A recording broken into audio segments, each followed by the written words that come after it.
I'm going to talk to you this evening on the subject of the spectrum of love.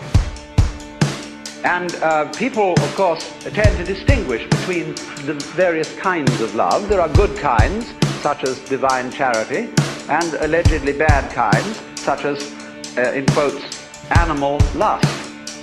But it should be understood, I think, that they are all forms of the same thing. But they differ in rather the same way that the colors of light, of white light, divide into the spectrum when passed through a prism.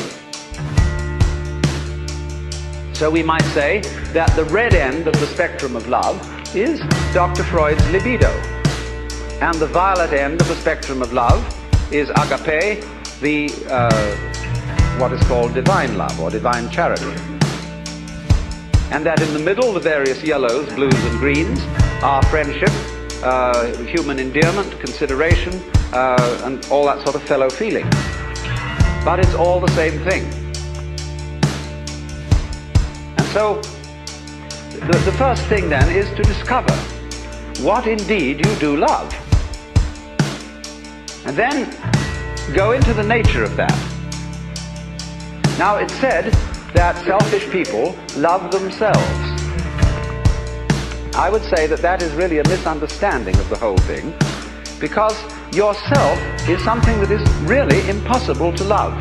There are various reasons for this, but one obvious reason is that loving oneself is as difficult as kissing your own lips. Oneself, when you try to focus on it, to love it or to know it, is oddly elusive. It always slips away like the pursued tail of a dog who is trying to get hold of his own tail. So to pursue your own end has some difficulties about it. If you explore what you love when you say you love yourself, you will make the startling discovery that everything you love is something which you thought was other than yourself. When you love people, even however selfishly you love them, because of the pleasant sensations they give to you, still it is somebody else that you love. And as you inquire into this, as you follow honestly your own selfishness, many interesting transformations begin to come about in you. One of the most interesting transformations of being directly and honestly selfish, in the same way that, for example, cats are, is that you stop deceiving people. Now, the minute you begin to become aware of this, it's rather embarrassing. It's, of course, humorous. You suddenly discover that yourself is bigger than you thought it was. It includes the other, and you can't do without it. This brings about a fundamental change in the understanding of the meaning and nature of self. And thereupon, there becomes a change of attitude to other people, even if you continue with some formal opposition to them and disapproval of them.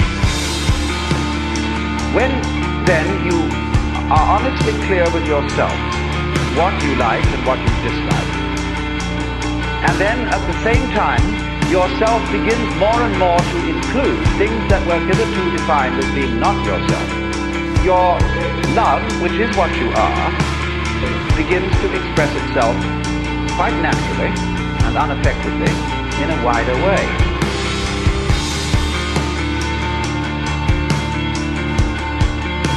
But I repeat the point that is necessary to understand this whole thing, that love is a spectrum. There is not, as it were, nice love and nasty love, spiritual love and material love, mature affection on the one hand and infatuation on the other. These are all forms of the same energy, and you have to take it and let it grow where you find it. If you find that only one of these forms exists in you, if at least you will water it, the rest of the plant will blossom as well. But the essential prerequisite from the beginning is to let it have its way.